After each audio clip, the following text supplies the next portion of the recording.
Hi friends, welcome back to Mahabharata series episode number 71. నా previous వీడియోలో ధర్మవ్యాజుడు కౌశికుడికి ధర్మాల గురించి వివరిస్తున్నారు. అందులో భాగంగా ఇంద్రియాలంటే ఏమిటి, వాటి గురించి వివరించమని కౌశికుడు ధర్మవ్యాజుని అడిగాడు. అదేంటో తెలుసుకోవాలనుకుంటే నా వీడియోని స్కిప్ చేయకుండా లాస్ట్ వరకు చూడండి. కౌశికుడు ధర్మవ్యాజుని ఇలా అడిగాడు, అయ్యా, ఇంద్రియములు అనగా ఏమి, వాటిని అదుపు చేయకుంటే ఎలాంటి పాపాలు కలుగుతుంది, వాటిని అదుపు చేస్తే ఎలాంటి పుణ్యం కలుగుతుంది, వివరించండి అని అడిగాడు. అప్పుడు ఆ ధర్మవ్యాధుడు ఇలా చెప్పసాగాడు, మహాత్మా, మనము బయట ప్రపంచంలో తిరుగుతూ విషయములను గ్రహిస్తాం. దానికి మూలము మనస్సు. ఆ మనస్సు ఎప్పుడూ కోరికలతో కోపముతో నిండి ఉంటుంది. ఆ కోరికలు కోపమే మన చేత ఇంద్రియములతో ఎన్నో పనులు చేయిస్తాయి. కోరికలకు కోపములకు లోబడి మానవుడు అంతులేని విషయవాంఛలతో సతమతమవుతుంటాడు. కోరికల వలన లోభము ఏర్పడుతుంది. లోభి అయిన వాడికి కరుణ అనేది ఉండదు. అట్టివాడు తన కోరికలు తీర్చుకోవడానికి ఎక్కువగా పాపాలు చేస్తూ ఉంటాడు. ఎవరైనా మంచి మాటలు చెప్పినా వినడు.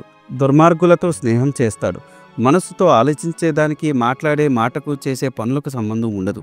అలాంటి వాడు ఎప్పుడూ దుఃఖంలోనే మునుగు తేలుతుంటాడు. కాబట్టి మునుజల విషయం వాంఛనకు లోబడక, కోరికలతో కొట్టుమిట్టాడక జ్ఞాన మార్గం పోవడం ఉత్తమం. అయ్యా, నువ్వు నన్ను ఇంద్రియముల గురించి వాటిని ఎలా జయించాలని అడిగావు. కానీ బ్రహ్మ విద్య గురించి మాలాంటి వారు చెప్పకూడదు. కానీ తమరు బ్రాహ్మణోత్తములు, మీరు కోరినది చెప్పడం నా కర్తవ్యం. కాబట్టి మహాత్మా, పరమ బ్రహ్మ విధులైన బ్రాహ్మణులకు నమస్కరించి బ్రహ్మ విద్య గురించి తెలిపెదను. సావధాన చిత్తుడైన ఆలకించము అని బ్రహ్మ విద్య గురించి ఇలా చెప్పసాగాడు. ఆకాశము, గాలి, అగ్ని, నీరు, భూమి ఇవి పంచభూతములు. ఈ పంచభూతములకు వరుసగా శబ్దము, స్పర్శ, రూపము, రసము, గంధము అనే గుణాలు కలిగి ఉన్నాయి. ఆకాశం నుండి వరుసగా అన్ని భూతములు ఒకదాని నుండి ఒకటి పుడతాయి. మరలా వరుసలోనే ఒకదానిలో ఒకటి లయమవుతాయి. ఆకాశము నుండి వాయువు, వాయువు నుండి అగ్ని, అగ్ని నుండి నీరు, నీరు నుండి భూమి పుడతాయి. మరలా భూమి నీటిలోనూ, నీరు అగ్నిలోనూ, అగ్ని వాయువులోనూ, వాయువు ఆకాశములోనూ లయమవుతాయి. మొట్టమొదట కేవలం అనంత ఆకాశము, ఎల్లలు లేని ఆకాశం అంతా చీకటి, శూన్యము. ఆ ఆకాశంలో నుండి ప్రచండ వాయువు ఉద్ధృతమై గాలి, ఆ గాలిలో ఉన్న ధాతువులు సంయోగంతో నీరు పుడుతుంది. ఆ నీరు ఘనీభవించి మంచు ఖండలు, ధూళి మేఘాలు ఏర్పడతాయి. అవి శిలారూపం చెంది భూమి. మరలా అదే క్రమంలో ప్రళయకాలంలో అన్ని సముద్రాలు కలిసిపోయి ఆ భూమి అంతా జలమయం అయిపోతుంది. అనావృష్టి, ఎండలు, ప్రచండ సూర్యరశ్మి, ఆ ప్రచండాగ్ని నీరు అంతా ఆవిరి అయిపోయి వాయువుగా మారి ఆకాశంలో చేరుతుంది. చెవితో వినడం, నాలుగుతో రుచి చూడటం, కంటితో చూడటం, ముక్కుతో వాసన చూడటం, స్పర్శతో తెలుసుకోవడం ఇవన్నీ పంచేంద్రియములు చేసే పనులు. అంటే పంచభూతములు గుణములు అయిన శబ్ద, స్పర్శ, రూప, రస, గంధాలు ఇంద్రియములకు విషయములు. ఆ పంచేంద్రియములకు మూలము మనస్సు. ఇది ఆరవది. ఆ పంచేంద్రియములు చేసే పనులకు తోడుగా ఇంకో రెండు, అవే బుద్ధి, అహంకారము. మొత్తం 8. సత్వ, రజస్సు, తమోగుణములు ప్రతి మనిషిలోనూ ఉంటాయి. పై చెప్పబడిన మహాభూత ప్రపంచము అంతయు అవ్యక్తము అనే తత్వములో నుండి సృష్టించబడి మరలా ఆ వ్యక్తంలోనే లయమవుతుంది. అవ్యక్తము అనగా వ్యక్తము కానిది, కనబడినది, కంటికి, వాకుకు, మనసుకు గోచరము కానిది. కానీ ఈ అవ్యక్త తత్వం మనకు దైవనందిత వ్యవహారాలలో, పంచేంద్రియములో, చేయు పనులలో, మన భావనలో, లింగభేదం కల వివిధ రూపాలలో మనకు గోచరమవుతూ ఉంటుంది. ఆ ప్రకారం మానవులు అవ్యక్త రూపాన్ని చూడగలరు. అసలు అది నిరాకారమైనవి. మనము చేసే భావనలో, చేసే పనులలో వివిధ ఆకారాలతో కనబడుతూ ఉంటుంది. మానవుడు పైగా చెప్పిన శబ్ద, స్పర్శ, రస, రూప, గంధాదులకు వసుడైన భోగలాలసుడు అవుతాడు. తన ఇష్టం వచ్చినట్టు జీవిస్తాడు. కానీ మానవుడు వాటిని అదుపులో పెట్టుకుని జ్ఞాన సముపార్జన చేయాలి.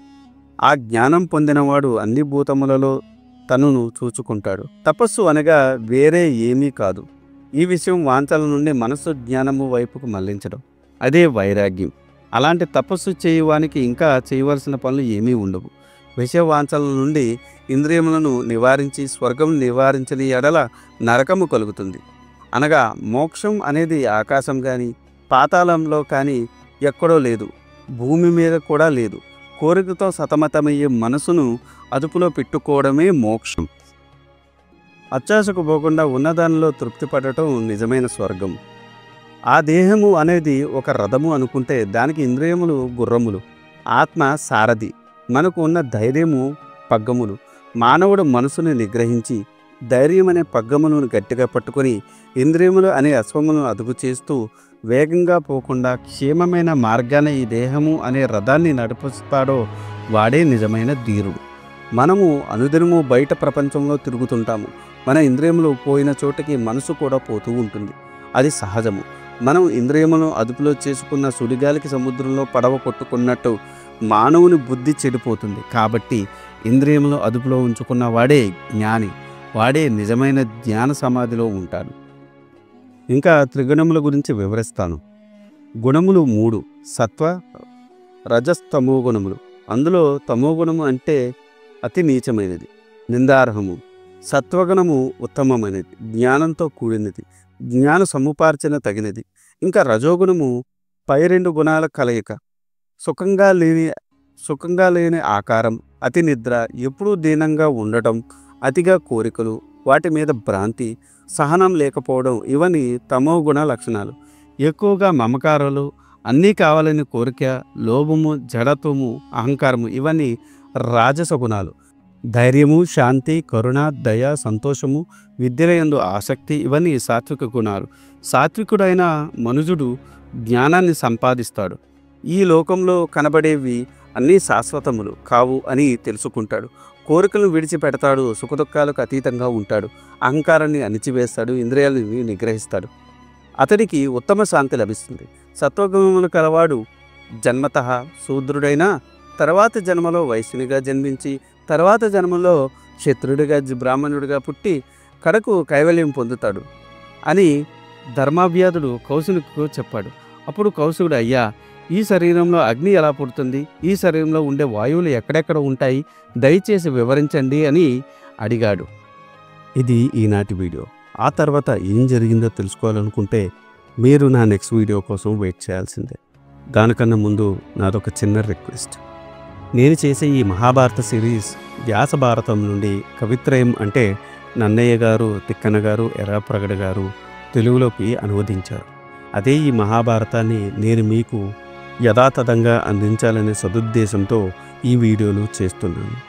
ఏ జనరేటెడ్ ఇమేజెస్తో వీడియోస్ చేయడం కొంచెం కష్టతరమైన విషయం అయినప్పటికీ మన సనాతన ధర్మంలో ఉన్న మంచిని చెప్పాలనే ఉద్దేశంతో పూర్తి కథని ఈ వీడియోల రూపంలో అందించడం జరుగుతుంది. అందుకని మీలాంటి వారి సపోర్ట్ నాకెంతో ముఖ్యం. మీరు నన్ను సపోర్ట్ చేయాలనుకుంటే జస్ట్ మీ అభిప్రాయాన్ని కమెంట్ల రూపంలో తెలియచేస్తూ, లైక్ చేస్తూ, 10 మందికి షేర్ చేస్తూ మన ధర్మాన్ని 10 మందికి అందేలా చేయాలని కోరుకుంటున్నాను. ఈ వీడియో కనుక మీకు నచ్చితే do like, share and subscribe. Thanks for watching. జై సనాతన ధర్మం.